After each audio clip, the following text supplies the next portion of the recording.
Hi, I'm Ricc Rollins. We're going places, and we want you to come along. Let's go.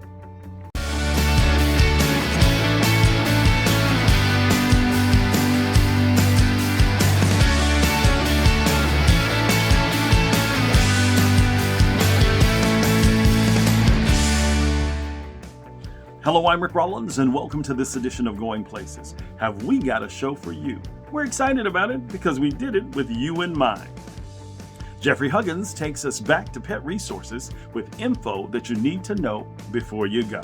We go to the movies with Alicia Stafford to see Blue Bayou. We go back to the vault one last time. And it's a Hoco fashion show, Homecoming 21, at its finest. But first up, our own Laura Burns, the editor of Tampa Bay Parenting Magazine, takes us to a celebration like no other. It's the 10th anniversary of Legoland. Take it away, Laura.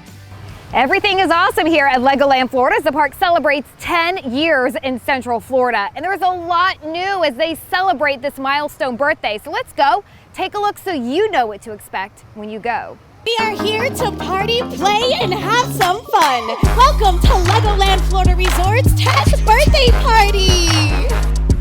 It wouldn't be a party if there weren't some big surprises, and Legoland Florida Resort delivered by unveiling new attractions you can experience now.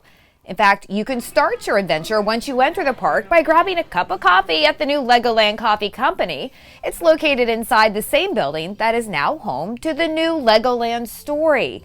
This is where you can explore the history of Lego, starting with where it all began. Wooden toys in 1935 to the naming of the company in 1936 when founder Ole Kirk Christensen chose the name Lego, an abbreviation of the Danish phrase play well.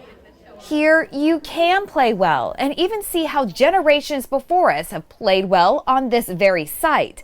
Legoland Florida sits on the site of Cypress Gardens, which opened in 1936, the same year Lego got its name, as Florida's first commercial theme park. You can still walk the historic gardens at Legoland Florida and seek shade under the banyan tree planted by the Cypress Gardens founders in 1935 from a tree in a 5-gallon pot. Root by root, it's grown as Legoland Florida has grown brick by brick over the years, and they'll continue to pay homage to Cypress Gardens with the addition of a new ride next year. Adventure awaits on Pirate River Quest. In 2022, families will set sail on this all-new river quest with a crew of Lego pirates to retrieve the lost treasure that was stolen by a troop of mischievous monkeys. Here, you'll journey through the waters of the legendary Cypress Gardens on a full-size, Lego-themed boat as this new epic story unfolds brick by brick. Among the other new experiences is the 6 Blue Bricks experience, where you can learn how 6 2x4 bricks can create more than 915 million different combinations and add your own version to the wall. Here, you can also see master builders at work in their workshop as the building never stops here. And one of our other favorite new additions is the sunshade over Miniland, which also just reopened. It's a much needed break from the Florida sun as you step into miniature-sized cities from around the world and here at home.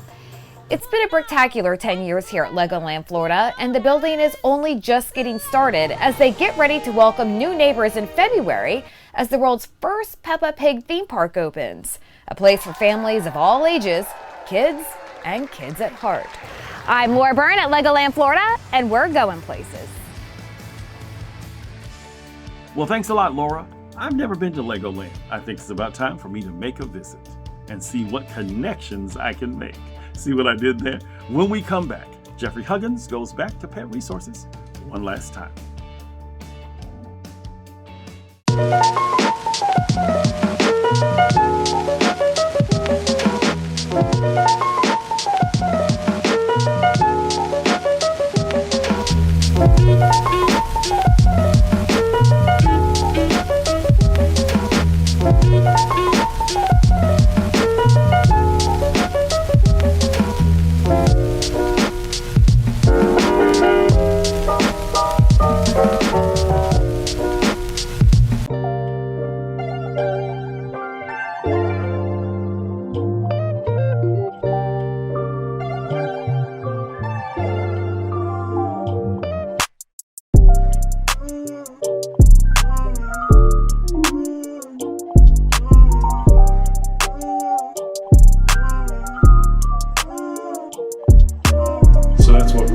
looks like.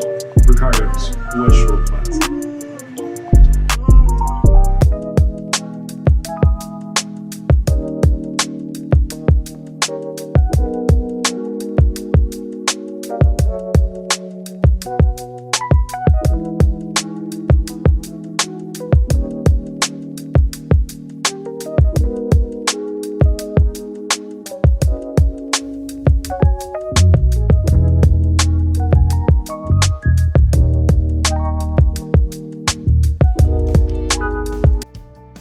Welcome back to this edition of Going Places.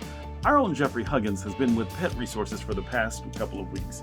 He's played with the pups, made pupsicles, and also learned what a volunteer does. Today, he gives you the info you need before you go. Okay, so we have been busy today at Pet Resources, and Christine, you're going to tell us just a little bit more about the fostering program and some of the things that we've done today. So after we've enriched the dogs, you see the importance of all the dog food, the canned dog food, the broth, all of that. Those are all donations from people. So if anybody wants to help participate in our enrichment program without actually having to come to the shelter, they can donate any of those items, and our wish list is on the website. That's fantastic. And what is the website? hcflgov.net/pets. Awesome. That sounds great. That's fantastic. And then, so we stress the importance of volunteers, and if people can take part in that, they go through a training program, and they get a chance to put in some hours to do that. It's invaluable to you guys as far as staff. Now, tell me a little bit more about the fostering program. So right now we're at the time of the year where our shelter is really quite full. And you saw that we do everything we can to de-stress the animals, but the very best thing is for them to be in a home. Right. And even if people aren't ready to adopt a dog or a cat, they can certainly foster one. And fostering gets them out of a shelter environment into a home environment, and we're able to learn even more about that dog or cat that will help them get placed into the right home then permanently. That sounds great. So dogs like Luna and Wilson that we saw today, they'll learn a little bit more about them. They'll come with experience. You can tell them how they interact with other dogs and other animals, and we can get them adopted. Absolutely, and we supply everything that someone might need: leashes, collars, food, a crate. So we'll do everything we can to help you have a good foster experience. That's fantastic. Christine, thank you. Thank you to all the people at Pet Resources for all that you guys do. And we're set to go. Back to you, Rick. I have something for you. Oh, look at that. For your time spent here, we have a proud volunteer at the Michael S. Merrill Pet Resource Center for you. A car magnet. That's fantastic. Thank you for all your help. I will put that on my car, and we'll show people where to go. Absolutely. That's fantastic. Thank you, Christine. Thank you, guys. And now, back to you, Rick.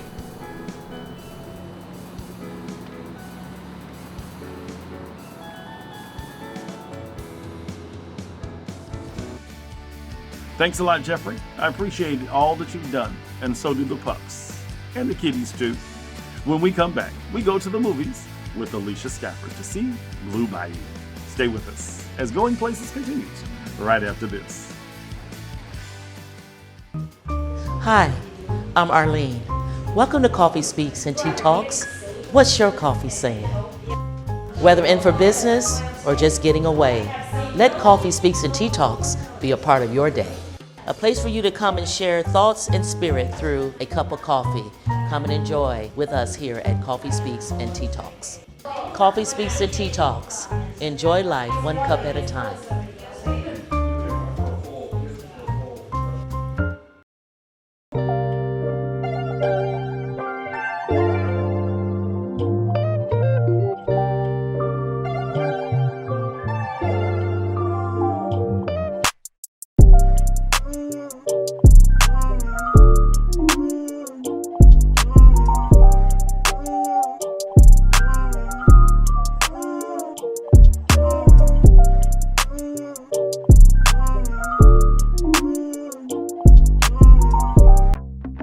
I lost both my grandfathers when I was very young, but I still have both my grandfathers around. Still getting to see them and still getting to work with them, you know, that's something that I realized they need people that can help them, because one, insurance is confusing. There's nothing fun about it.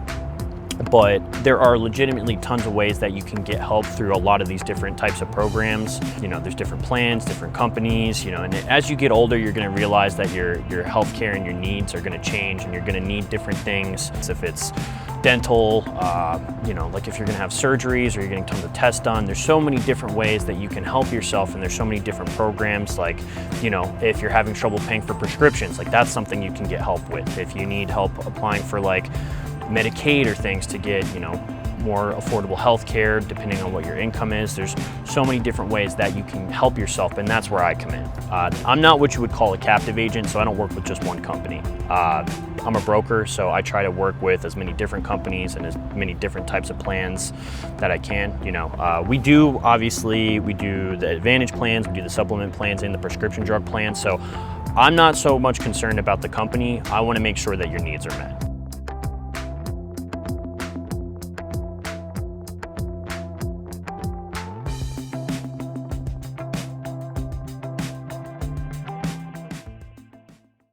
Hi, I'm Ricc Rollins, and I need a favor. I need you to help me make sure that 100 of these stuffed animals are at the bedside of some young person who's fighting for their lives. Now, the proceeds from these bears will go to St. Jude's Hospital, but locally, these bears will go to Advent Health's Children's Hospital, and these will be their companions on the journey. They're going places. Won't you make sure that the rest of their friends do too? You can stop by K Jewelers, or you can go to the website below. Our goal is 100. Let's surpass it. Thank you today. I'm Alicia Stanford. Let's go to the movies.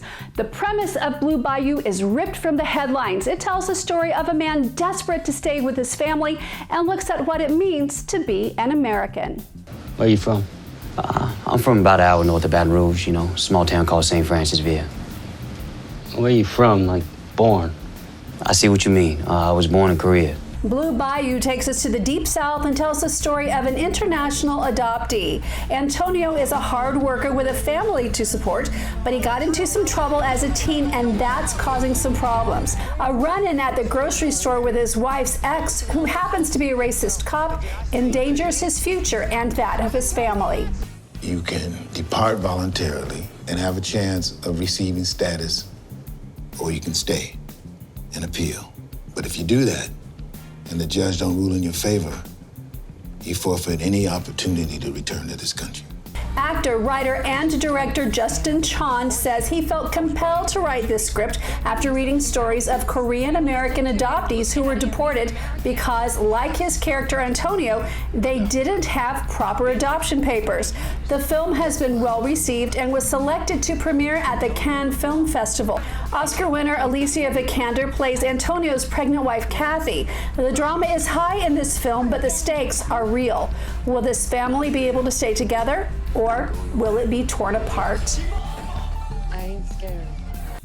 Blue Bayou is available only in theaters. I'm Alicia Stanford, and that's what's going on at the movies. Great job as always, Alicia. When we come back, we go to the vault one more time. No, I'm not going to tell you who it is. You'll have to tune in to find out right after this. Hi, I'm Arlene. Welcome to Coffee Speaks and Tea Talks. What's your coffee saying? Whether in for business or just getting away, let Coffee Speaks and Tea Talks be a part of your day. A place for you to come and share thoughts and spirit through a cup of coffee. Come and enjoy with us here at Coffee Speaks and Tea Talks. Coffee Speaks and Tea Talks. Enjoy life one cup at a time.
Welcome back to this edition of Going Places. We're going back to the vault one more time.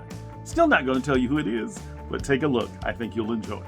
Like, I've seen people like walk into strip clubs with masks on, but it makes no sense to me. You can't be like, I'm afraid of germs, but walk into that place like, and we're home. Like, make a choice, man, pick a side. And let's make people laugh, but you do it with such thought. Because you really make people think in this process. It's not like, I'm gonna make you laugh, I'm gonna tell you a couple of jokes, and I'm gonna send you home. I think people will be thinking about a lot of what you said. 100%. All night. Is that intentional? That's 100% intentional. Why is that? Why that? Because when I grew up watching Dave Chappelle. It's Dave Chappelle. And it's Chris Rock and these other influences as well, but it's Dave Chappelle. And I remember exactly what I was thinking when I watched him was I always left the show feeling smarter than when I came in. Wow. And to me, in my preference, you're not actually doing good stand-up if they're no smarter when they leave than when they showed up. So to me, it's like I need to be educated enough on something or thought-provoking enough on something to merit them going, I need to change that, or I need to rethink this, or I had never considered this. And like, to me, that's, if you can make that funny and then they feel more empowered as they leave somehow, like how could you have done something better? So that's kind of what the goal is when I'm doing it, yeah. Well, it was a field goal, it was a touchdown, it was all them. I'm not gonna try to do sports analogy because that's not gonna work for me. But it was really great because, I mean, I sat there and I laughed and then I would go, as your uncle. Yeah, that's right, as his uncle. I went deeper and I was like, wow, I never thought of that way. And I'd like to think that I'm really this progressive person. Sure. But you took me someplace tonight. I'm proud of you for that. Thank you. I really am proud of you. So if I think back, I flash back to little JB. Right. When did you know that you wanted to do this? So there's a difference between when I wanted to and when I thought I could, if that makes any sense. Okay, yeah, right? It does. Okay. So from a comedy standpoint, I saw Chappelle when I was 6. I knew I loved him when I was 6. Wow. 6 years old, and I'm watching Dave Chappelle, and I understand, or at least as best as I can. You've always been a different kid, though. Yeah, I was a weirdo, yeah. And I knew that was something that I would love to do, but didn't anticipate doing. But boy, did I love it. It wasn't until I'm in high school, and it's second season of Chappelle Show. And Chappelle Show comes up with 2 different sketches that I had the exact same idea for. Wow. And not only do I have the exact same idea, he's doing the same jokes. Like, it's actually eerie, like truly eerie. And I'm not trying to say I'm Chappelle by any means, but I'm just saying this is the guy who I think is the greatest comedian I've ever seen in my life.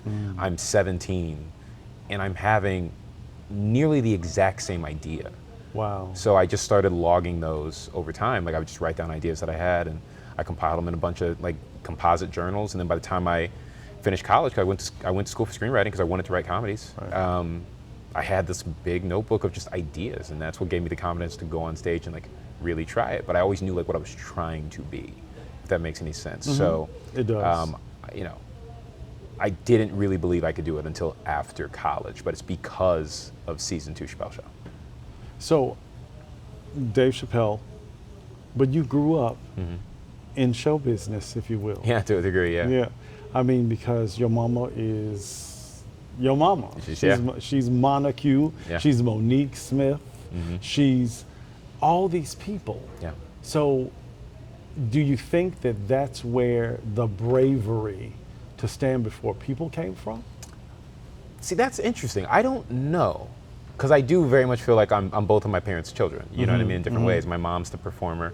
My dad's very analytical. And I think I take both of those to the stage. It really is. It worked out. And it's a compliment. I mean, when we're shooting this, it's Father's Day. Right. And both of your parents were in the audience tonight. Here. And I watched your mom. And I saw your dad kind of walked a little bit taller when he left the room. Yeah. And so for you to take both of those and create you. Yeah. Is an amazing thing to me. I'm proud of them. Do you remember your first joke that you told them? Oh, no, I have no idea. I have no idea. I'm always alarmed. Like, I can't believe how many of my jokes they like because they weren't written for them. You know, so I'm always a little hesitant when they show up. I go like, I don't know if y'all want to hear this because like I'm talking from a real place, but I don't know about how much of my life you're open to hearing about. You know, because I'm trying to be as real as possible and and really touch people in a way where like, hey, that's a place that we haven't been willing to go on our own, but now we're doing it in an open space, and I hope it's okay. So like, hey, I'm always happy they leave happy, but I'm always a little bit nervous that I'm just like, do you want to know this? She left proud to know. Yeah, that was great. She did. That was great. Did you see him? Yeah. I'm so proud of him. and that's a good thing. When you can make your mother smile like that, sure. It's a wonderful thing. Sure. The first time you stand on a stage, what was that like for you? It's jarring. It's very jarring because I can tell you exactly what it is.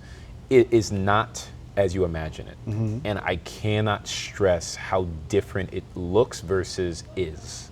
Because you make it look feels. easy. I'm sitting here going, dang, there's a lot going on up in there, and you're just coming and you're coming. But to get to this place where you are standing there, and if they laugh, great. If they don't laugh, whatever. Whatever. That's it. Really? There's no stakes. That's the thing. Like, so people are truly terrified of the concept of bombing, right? The idea of like, what if they don't laugh? Well, if they don't laugh, you're still the same person. Nothing in your life changes. Like, it's all self-imposed. It's your psychology. Now, don't get me wrong. I'm not going out there to bomb, but I also don't expect to bomb. Have you ever? Yeah, everyone has. Everyone has. It's a part of it. Okay. It's a part of it. So that's also the thing. It's like I'm not uncomfortable in silence in any aspect of my life. And I believe your job as a comedian is not to be funny first. It's to captivate first, be funny second. So if I'm captivating, silence isn't bombing. I have you hooked. You're listening because you trust me to get to the thing where like, here is our release. So I'm really not uncomfortable by the silence, but that's an acquired skill. It's once you get to that place where you understand like who you are and what you're aiming to do and how you're perceived, and that you won't feel uncomfortable in that space anymore, right? Like, don't get me wrong, you still don't want it if this is a desired spot for a laugh, but you will reach a point where you're like, there's just no way that's gonna be a silent part. It's just, they're gonna respond. I know too much. You know what I mean? I've done this too many times. I love me some JB Ball. Not only does he make you laugh, but he will make you think. And I think you agree. When we come back, we'll tell you what the hottest fashions are for HOCO 21. What's HOCO? I'll explain it when we come back right after this.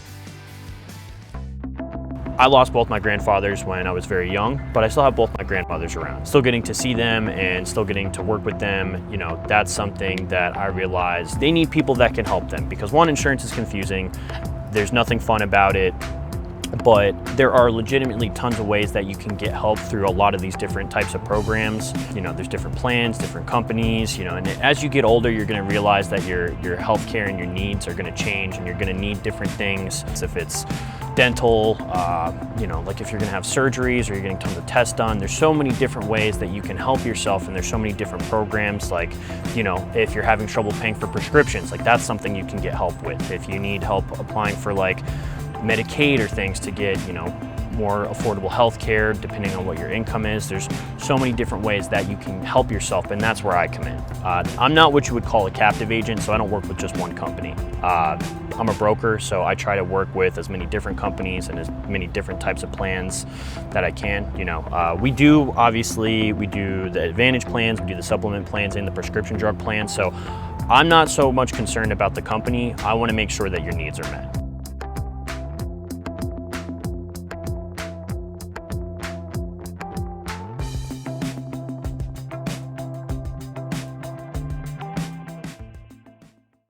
Hello and welcome back to this edition of Going Places. As most of you know, I'm the lead stylist and owner of Ricardo's, and we've been using the Design Center as our home base for the past couple of weeks. I was recently asked, what's the hot looks for HOCO or Homecoming 21?